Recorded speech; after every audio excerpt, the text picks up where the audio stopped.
गुरुग्राम में बड़ी भूल करने जा रही है बीजेपी। गुरुग्राम को थाली में परोसकर कांग्रेस को देने जा रही है बीजेपी। मजबूत दावेदार को छोड़ कमजोर पर दांव खेलेगी बीजेपी। हार की खाई में खुद कूदने वाली है बीजेपी। आरएसएस और नेताओं का अहंकार बीजेपी पर पड़ने वाला है भारी।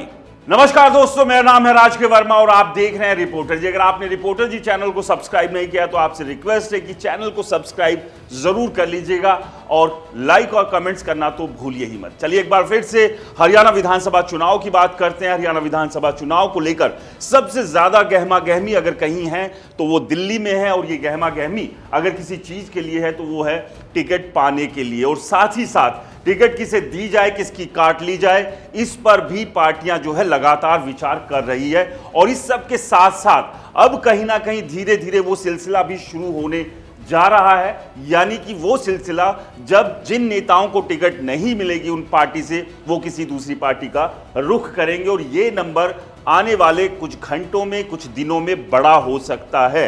ये कांग्रेस के लिए भी चिंता की बात हो सकती है और ये बीजेपी के लिए भी चिंता की बात हो सकती है। और सबसे बड़ी टेंशन इन दोनों पार्टियों के सामने यही है जिस पर हम लगातार बात कर रहे हैं कि हरियाणा की 90 विधानसभा में से किसे वो टिकट दे और किस उम्मीदवार को टिकट ना देकर निराश करे। क्योंकि ये निराश जो उम्मीदवार है, जब ये नाराज हो जाएगा तो ये बगावत करेगा, और जब ये बगावत करेगा तो उस विधानसभा में उस पार्टी के लिए मुश्किलें खड़ी होना लाजमी है। लेकिन ये मुश्किलें कितनी खड़ी होंगी, कितनी परेशानी पार्टी के लिए चुनाव के दौरान वहां पर पैदा होगी, ये तो खैर जैसे जैसे चुनाव आगे बढ़ेगा तब समझ में आ जाएगा। लेकिन आज हम बात करेंगे गुरुग्राम विधानसभा की। गुरुग्राम विधानसभा को लेकर लगातार हर रोज नए चेहरे, नए उम्मीदवारों के टिकट लगने की जानकारी निकलकर आती रही है।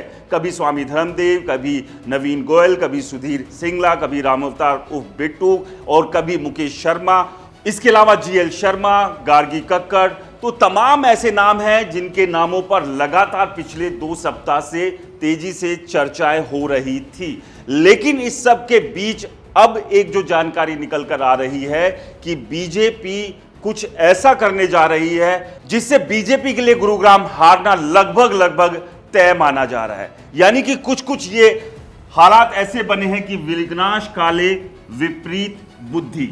और ये गुरुग्राम में अगर जो जानकारी हमें मिल रही है, किसी ऐसे कैंडिडेट को टिकट अगर बीजेपी दे देती है जो असल में जिताऊ नहीं है, तो आप समझिए कि ये बिल्कुल वैसे ही है जैसे विनाश काले विपरीत बुद्धि। और ये इसलिए क्यों कह रहे हैं क्योंकि 2024 के लोकसभा चुनाव में जिस तरह की हालत हरियाणा में बीजेपी की हुई, 2019 में बीजेपी ने पूरी की पूरी 10 सीटें लोकसभा की वो जीती थी, लेकिन 2024 में ये सीटें आधी होकर 5 रह गई थी। और उसी के बाद से लगातार हरियाणा में बीजेपी की हालत भी जो है वो खराब होती जा रही है। और बीजेपी के भीतर भी बगावत, नाराजगी, मनमुटाव, मतभेद, ये तमाम चीजें देखने को मिल रही है। और यही बीजेपी के लिए बड़ा संकट है। और यही इसीलिए हम कह रहे हैं कि पहले से ही जो विनाश की स्थिति बीजेपी के सामने है, उस विनाश की स्थिति में और भी ज्यादा विपरीत बुद्धि का इस्तेमाल कहीं ना कहीं बीजेपी कर रही है। और अगर इसी दिशा में बीजेपी ने काम किया, क्योंकि बीजेपी हरियाणा में जिस स्थिति में आज खड़ी हुई है, वहां से तीसरी बार सरकार बनाने के लिए बीजेपी को बड़ी रणनीति बनानी होगी और एक एक सीट पर जिताऊ उम्मीदवार, जिताऊ कैंडिडेट को उतारना होगा। तभी जाकर बीजेपी का हरियाणा में तीसरी बार सरकार बनाने का सपना पूरा हो सकता है, वरना ये सपना तो टूटने वाला है। और अगर ये सपना टूटेगा तो इसके पीछे की वजह यही है कि एक एक सीट पर अच्छे उम्मीदवारों को ना उतारना, क्योंकि नाराजगी जो बीजेपी के लिए है हरियाणा में वो सभी को पता। और इस वक्त हरियाणा में कांग्रेस काफी मजबूत स्थिति में है। इस मजबूत कांग्रेस से अगर बीजेपी को निपटना है तो अपनी रणनीति में बदलाव के साथ साथ अच्छे कैंडिडेट्स को भी मौका देना होगा, वरना विनाश काले विपरीत बुद्धि वाली स्थिति जो है बीजेपी के सामने होने वाली है। और ये इसीलिए हम कह रहे हैं क्योंकि जो सीटों पर टिकट बांटने को लेकर जो चर्चाएं हैं, उन चर्चाओं में कुछ इस तरह की भी जानकारी मिल रही है कि काफी ऐसी सीटें हैं जहां पर जो मजबूत उम्मीदवार हैं उन्हें नजरअंदाज किया जा रहा है। और उसके पीछे की भी कई वजह है, और उन्हीं में से एक गुरुग्राम विधानसभा है जिसकी हम बात कर रहे हैं कि यहां पर बड़ी भूल करने जा रही है बीजेपी। और यह भूल क्या बीजेपी को हरियाणा विधानसभा चुनाव में सेध सकती है, क्योंकि 2014 और 2019 के विधानसभा चुनाव में गुरुग्राम में बीजेपी को जीत हासिल हुई थी। यहां पर 2014 में उमेश अग्रवाल और 2019 में सुधीर सिंगला ने बीजेपी को जीत दिलाई थी। लेकिन अब 2024 में क्या बीजेपी तीसरी बार गुरुग्राम में जीत हासिल करने की तरफ जा रही है क्या?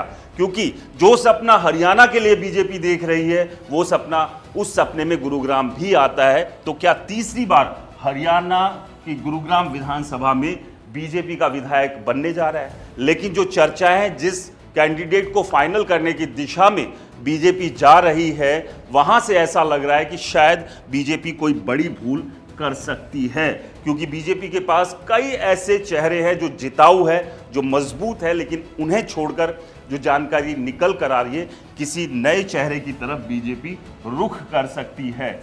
और क्या वो एक जिताऊ कैंडिडेट हो सकता है, जिसके बारे में जानकारी मिल रही है, जो कि आरएसएस में अपना अच्छा खासा दबदबा भी रखता है। दमदार पर नहीं, कमजोर पर बीजेपी गुरुग्राम विधानसभा से दाव लगाएगी क्या बीजेपी की जो लिस्ट आएगी उसमें जब गुरुग्राम विधानसभा से नाम होगा तो क्या वो दमदार नाम होगा या फिर कोई कमजोर नाम होगा? और अगर किसी कमजोर नाम पर बीजेपी ने दाव खेला तो आप जानती हैं फिर नतीजा क्या होगा। सिर्फ गुरुग्राम विधानसभा की ही बात नहीं कर रहे हैं, इसके अलावा भी बहुत सारी ऐसी विधानसभा है जहां इस तरह की स्थितियां देखने को मिल रही है। अब इस सब के बीच बात कर लेते हैं वो मजबूत उम्मीदवार कौन है जिनके साथ अगर बीजेपी जाती है तो जीत के चांसेस सबसे ज्यादा है। तो यहां पर जो हम पहले भी कई बार जिक्र कर चुके हैं, वैश्य, पंजाबी और ब्राह्मण, तीन अलग अलग बिरादरी से गुरुग्राम में टिकट मांग रहे हैं नेता। और इन नेताओं में सुधीर सिंगला जो कि मौजूदा विधायक, और इनके नाम की चर्चा भी अब काफी तेज है कि सुधीर सिंगला को भी टिकट मिल सकती है। लेकिन क्या ये टिकट सुधीर सिंगला को मिलेगी या कोई और भी नाम है, उसी पर हम बातचीत कर रहे हैं। इसके अलावा नवीन गोयल है, पिछले 5 साल से लगातार लोगों के बीच है, काम कर रहे हैं, हॉस्पिटल, स्वास्थ्य, शिक्षा और अलग अलग तरह के काम जो है लगातार नवीन गोयल कर रहे हैं। और एक मजबूत उम्मीदवार ये भी है। वैश्य समाज से अगर देखें तो ये 2 मजबूत उम्मीदवार यहां पर नजर आ रहे हैं। उसके बाद पंजाबी बिरादरी से बात करें, महिला हैं, बीजेपी में अलग अलग बड़े पदों पर रह चुकी हैं। गुरुग्राम में प्रदेश माफी चाहेंगे जिला अध्यक्ष का पद भी था गार्गी कक्कड़ के पास, महिला है, पंजाबी चेहरा है। इसके बाद यशपाल बत्रा का नंबर आ जाता है जो कि सीनियर डिप्टी मेयर रह चुके हैं नगर निगम गुरुग्राम के। पंजाबियों में अच्छी खासी पकड़ है। बोधरा सीकरी भी जो है पंजाबी नेता के तौर पर एक बड़ा चेहरा है और एक बड़े बिजनेसमैन है, और लगातार ये लोग भी लोगों के बीच में। ब्राह्मण चेहरों के तौर पर बात करें तो जीएल शर्मा का नाम यहां पर आता है, और जीएल शर्मा प्रदेश उपाध्यक्ष हैं और अलग अलग जिम्मेदारियां निभा चुके हैं और काफी सालों से गुरुग्राम में ये भी सक्रिय है। और अगला मुकेश शर्मा का नाम आता है। मुकेश शर्मा चुनाव भी लड़ चुके हैं और गुरुग्राम में ये भी काफी एक्टिव है। तो ये तमाम वो नाम है फिलहाल जो मजबूत दिखाई दे रहे हैं, जो हमारे बोर्ड पर आप देख रहे हैं। लेकिन जो जानकारी मिल रही है कि अब क्या कोई ऐसा नाम या चेहरा सामने आ सकता है जो कि सबको चौंका दे। लेकिन अब आपको बता दें कि वो नाम और चेहरा कौन सा है, अब तो टिकट जब साफ हो जाएगी उसी के बाद हम बात करेंगे। लेकिन हल्का सा हिंट दे दें कि आरएसएस के बेहद ज्यादा नजदीक है और यही एक वजह बताई जा रही है कि बीजेपी टिकट दे सकती है। और इसके अलावा सबसे बड़ी बात क्या है, गुरुग्राम हो या दूसरी विधानसभा, और ना केवल सिर्फ बीजेपी, कांग्रेस के भीतर भी कुछ इसी तरह की स्थितियां बनी हुई है कि कहीं ना कहीं जो बड़े नेता हैं अपने समर्थकों, अपने नजदीकियों को टिकट दिलाना चाहते हैं। और उसी भागम दौड़ में जो मजबूत उम्मीदवार है कहीं ना कहीं पीछे छूटते हुए नजर आ रहे हैं। फिलहाल की यह स्थिति है, बाकी लिस्ट जब जारी होगी तब साफ हो जाएगा। लेकिन अगर बीजेपी ने ठीक से एक एक सीट पर अच्छे और मजबूत उम्मीदवारों का चयन नहीं किया तो आप समझिए कि बीजेपी की जो पहले से ही लुटिया डूबने की स्थिति में है वो फिर तय है कि वो डूबेगी ही डूबेगी। आपको क्या लगता है हमें कमेंट्स कर जरूर बताएं। रिपोर्टर जी चैनल को सब्सक्राइब नहीं किया है तो दोस्तों चैनल को सब्सक्राइब करना ना भूलें। नमस्कार।